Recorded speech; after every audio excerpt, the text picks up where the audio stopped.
اعوذ باللہ من الشیطان الرجیم بسم اللہ الرحمن الرحیم حسین منی و انا من الحسین احب اللہ من احب حسینا۔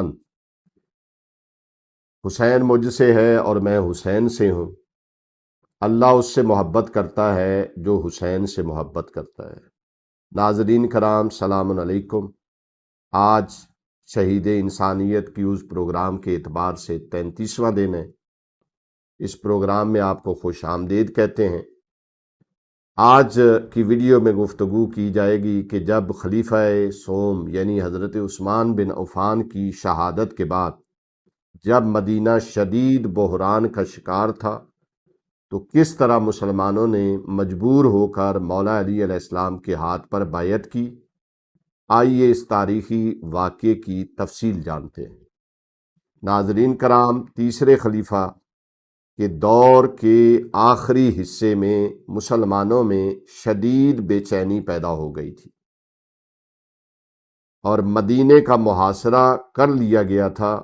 جب حالات حد سے بڑھ گئے تو ذی الحجہ 35 ہجری میں مسلمانوں کا ایک بڑا ہجوم حضرت علی ابن ابی طالب علیہ السلام کے پاس پہنچا اور خلافت کی ذمہ داری سنبھالنے کی التجا کی۔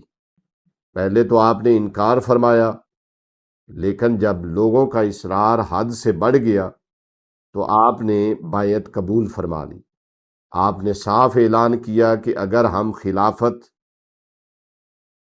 اگر تم خلافت میرے سپرد کر رہے ہو تو میں جو ٹھیک راستہ سمجھوں گا اسی پر تمہیں چلاؤں گا اور کسی کی ملامت کی پرواہ نہیں کروں گا۔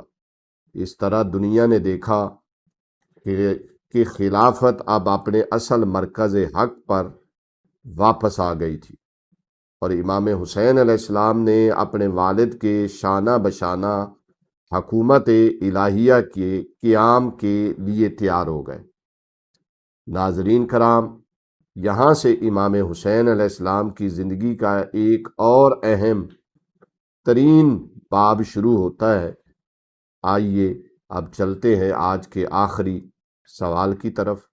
ہمارے کمیونٹی ٹیب پر جا کر اپنا قیمتی ووٹ ضرور کاسٹ کریں۔ وآخر دعوانا ان الحمد للہ رب العالمین۔ ہماری گزارش ہے کہ ہمارے فیس بک، یوٹیوب اور انسٹاگرام کے تمام پیجز کو لائک کریں، شیئر کریں اور سبسکرائب کریں۔ آپ کی حوصلہ افزائی ہمارے لیے قیمتی سرمایہ ہے۔ شکریہ۔